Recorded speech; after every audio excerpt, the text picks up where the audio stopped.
पुण्यात्माओं,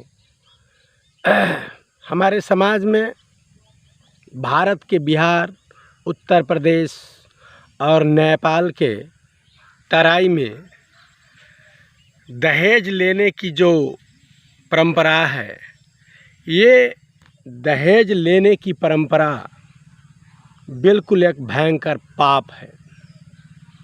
दहेज मांग करके कि हमें इतना पैसा चाहिए, ऐसा गाड़ी चाहिए, ऐसा सोना मिलना चाहिए और इतना कपड़ा मिलना चाहिए, ये मांगना, बेटी वालों से दहेज मांगना बहुत बड़ा पाप है। एक प्रकार से विचार कीजिए, राम जी ने विवाह किया तो राम जी के विवाह में दहेज मांगा नहीं गया, बेटी वाला से कोई चुनौतीपूर्ण व्यवहार नहीं किया गया, उल्टा बेटा वाला को ही चुनौती स्वीकार करना पड़ा कि जो भी शिव धनुष को उठाएगा उसी के साथ सीता जी का विवाह होगा। पुण्यात्मा विचार कीजिए, वहाँ दहेज की बात नहीं है, श्री कृष्ण विवाह में दहेज की बात नहीं है। महापुरुषों के इतिहास देखा जाता है, रामायण जैसे महाकाव्य, महाभारत और भी 18 पुराण है, इन सारे इतिहासों को उठाकर पढ़ा जाता है तो ऐसा कहीं नहीं दिखता कि उसमें दहेज लेन देन की बात हुई हो, नहीं होता है। लेकिन भारत के बिहार, उत्तर प्रदेश और भी जगह और नेपाल के तराई में मधेश जिसे हम कहते हैं, ये मधेसी में दहेज लेने की बात बड़ी ज़ोर शोर से, बैल बच्चा की तरह दलाली किया जाता है दहेज लेने देने की बात के लिए। इतना ले लीजिए तो नहीं, इतना से कम नहीं करेंगे। इस प्रकार बहुत सारे, जैसे मानो मनुष्य का खरीद बिक्री किया जा रहा हो, इस प्रकार का दहेज। किससे? बेटी वाला से। ज़रा सोचिए, बेटी वाला कन्या का दान करने जा रहा है तो दान देने वाला बड़ा होता है कि दान लेने वाला बड़ा होता है? दान को लेगा बेटा वाला तो उसका हाथ नीचा है, लेने वाला, भिक्षा लेने वाला का हाथ नीचा होता है। तो बेटा वाला कन्यादान लेगा और कन्यादान करेगा कौन? बेटी वाला। तो जब बेटी वाला कन्यादान करेगा तो दान करने वाला ऊंचा हुआ, लेकिन समाज में प्रचलन कैसा है कि ना, बेटी वाला का हाथ बोलो नीचा है, बेटा वाला ऊपर है, वो जो कहेगा। अरे बेटा वाला दान लेने जा रहा है, उसे भिक्षा की ज़रूरत है, और बेटी वाला दान देने जा रहा है, कन्यादान। आदमी अन्न दान करता, पानी दान करता, पैसा दान करता, वस्त्र दान करता, औषधि दान करता, भूमि दान करता, सभी प्रकार का दान करता है आदमी। परंतु विचार कीजिए, जो आदमी आदमी का दान कर रहा हो, अपनी बेटी कन्या का दान कर रहा हो, इससे बड़ा दान संसार में क्या होगा? और दान देने वाला से ही पैसा लिया जा रहा है। ये कितना बड़ा अन्याय है। दान देने वाला से ही दहेज का मांग किया जा रहा है, पैसा मांगा जा रहा है। यह अनर्थ है, घोर अनर्थ है। पुण्यात्माओं विचार कीजिए कि बेटी वाला जो बेटी देने जा रहा है, वो बेटी बेटा वाला के घर में समस्त परिवार की नौकरी बजाएगी, सबका खाना बनाना, बर्तन मांजना, घर बहारना, सबकी सेवा करना, आज्ञा का पालन करना, उसके संतति को जन्म देकर, बाल बच्चों को जन्म देकर उसके जीवन वंश परंपरा को आगे ले चलने का काम नहीं, उनके बच्चों को 9 महीने गर्भ में रख करके पालने पोसने और बड़ा करने का काम हमारी ये बेटी वाला, जिस बेटी को दान करेगा वो बेटी वहाँ जाकर इस प्रकार का फर्ज निभाएगी।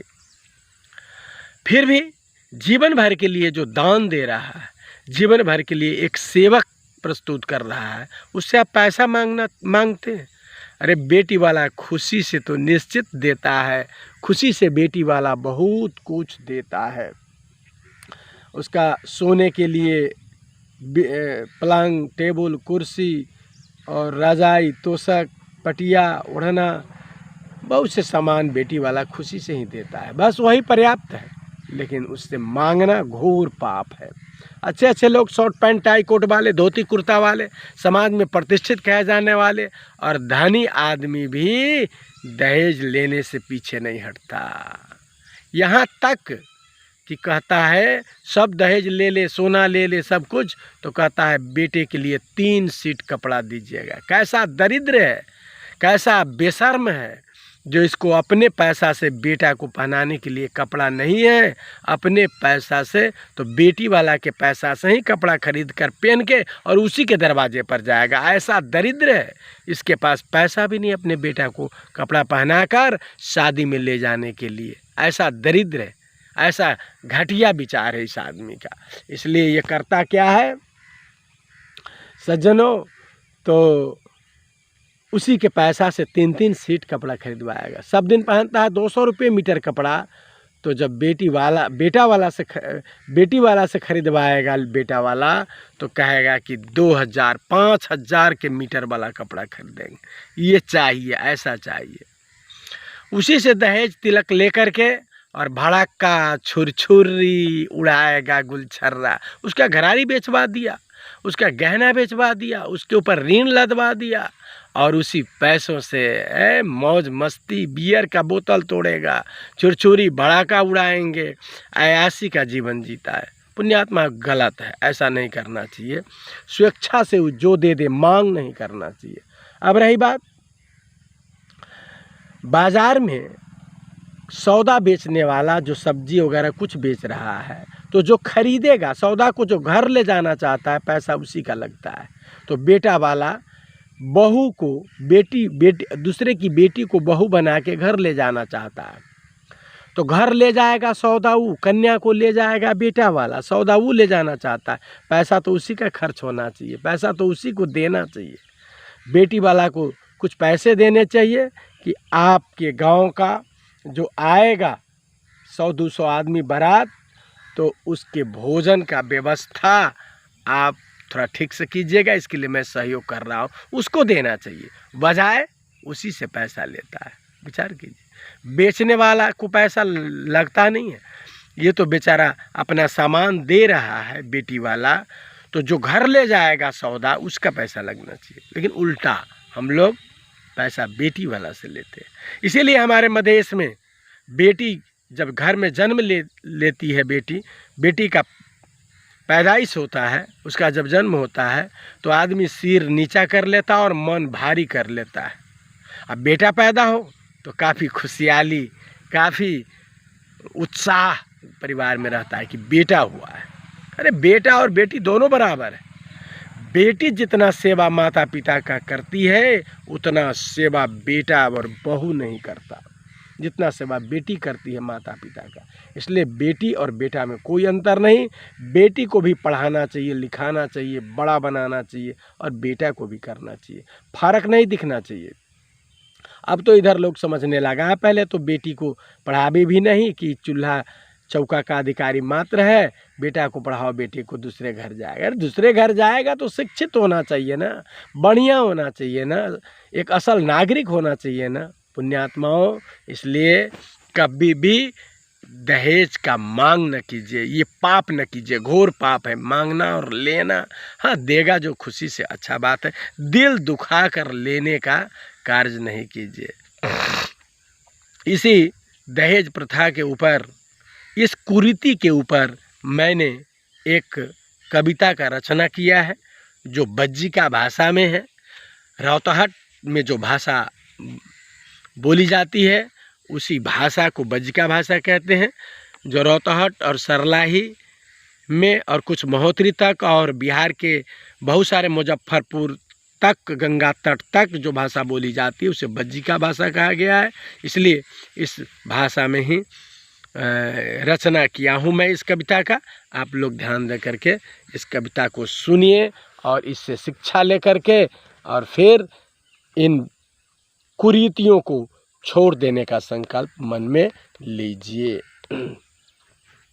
बेटी के जन्म सुनी माथा नीचा भइले, बिकी है घरारी खेत मनवा दुखैले। लड़की न रही असगर, लड़का न रही, बेटी का बेकार मांगे पैसा के पुलिंदा। लड़का न रही असगर, लड़की बिनु जिंदा। लड़की न रही जग में, लड़का कहाँ जई है। शादी न कर इनकर, रोज पिटई है। जीवन रूपी गाड़ी के दूनु चक्का धूरा, एक बिना दोसर के जीवन अधूरा। मांगेला दहेज जे बेटा के अपना, आदमी न हुए उ बोतल के झापना। बेटा न हुए इनकर, हुए बैल बाछा। बेटा के खरीद बिक्री लागे इनका अच्छा। पैसा न मांग भैया राख परहेज हो, लड़का न बेच अपन मांग मत दहेज हो। पालल पोसल नौकर देता जीवन के साथी। पैसा न मांगा भैया मार मत लाठी। बेटी के पाली पोसी दिहले पढ़ाई, तबो सीना चीरे खातिर कैले बा चढ़ाई। तिलक दहेज मांगी काढ़ मत करेज हो, भारी पाप हउए राख परहेज हो। जे घर में नारी हउए लक्ष्मी के डेरा, नारी न हउए जहाँ भूत के बसेरा। नारी लक्ष्मी दुर्गा हउए काली भगवती, मांगेला दहेज जे बिगड़ल बमती। राम कृष्ण शादी कैले ले न दहेज हो, तूहू न पैसा मांग राख परहेज हो। कम चाहे बेसी मांग पाप बाड़े भारी, तिलक दहेज कारण रोअताड़े नारी। केतना के खेत बिकल घर ओ दुकान हो, खाए खातिर घर में नइखे निकलता जान हो। बेटा वाला हंस ताड़े खाताड़े पान हो, बेटा वाला हंस ताड़े खाताड़े पान हो।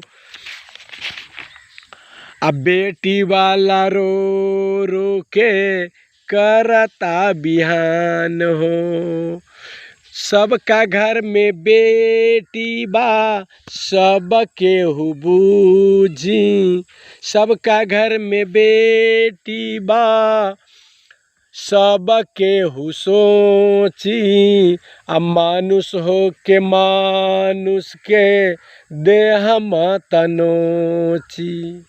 लड़का अगुतायल बा खुशी लव मैरेज में, बेटा वाला मुँह ताके पैसा मिली गैरेज में।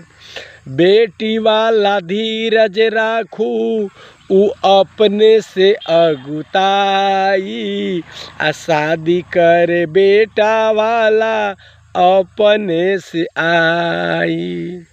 मत रोई बेटी वाला आयल दिन बढ़िया, आ दीन बंधु लड़का ताके शादी होई कहिया।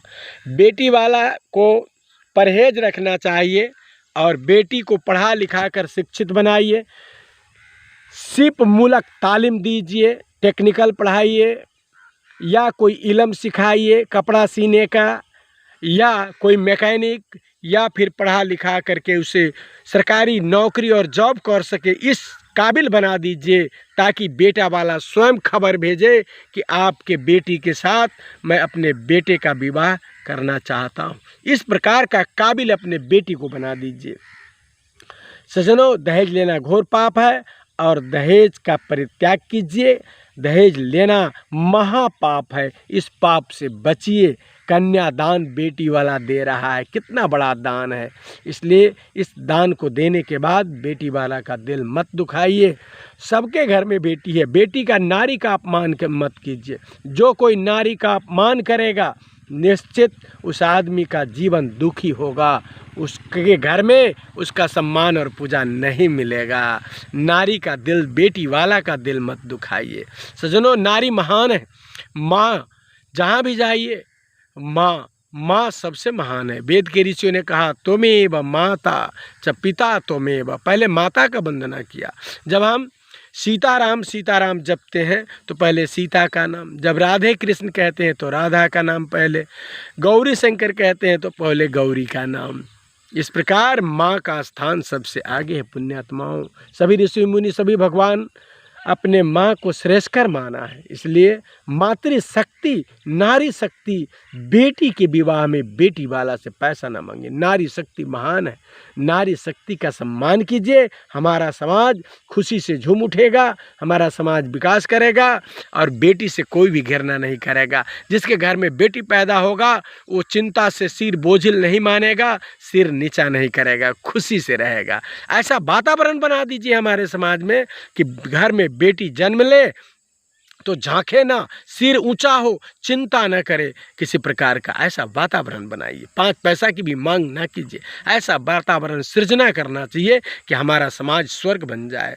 पहाड़ी समाज में देखिए तो हमारे ही देश नेपाल में क्या वो लोग मांगता है, स्वयं बेटा वाला बेटी वाला के द्वार पर जा कर के और बेटी का हाथ मांगता है और कुछ बदले में कुछ भी नहीं मांगता, खुशी से बेटी वाला देता है। धन्यवाद। ये विचार और ये कविता यदि अच्छा लगा हो तो निश्चित हमारे चैनल संत दीनबंधु नामक चैनल को आप सब्सक्राइब करेंगे, लाइक करेंगे, शेयर करेंगे साथियों में, और आप बेल घंटी दबाएंगे ताकि नए नए कविता और वैज्ञानिक अर्थ युक्त धार्मिक विचार, आध्यात्मिक विचार आप तक पहुंच सके। इसके लिए आप चैनल को सब्सक्राइब कीजिए। संत दीनबंधु यूट्यूब पर सर्च करके उस चैनल को सब्सक्राइब कर दीजिए। धन्यवाद।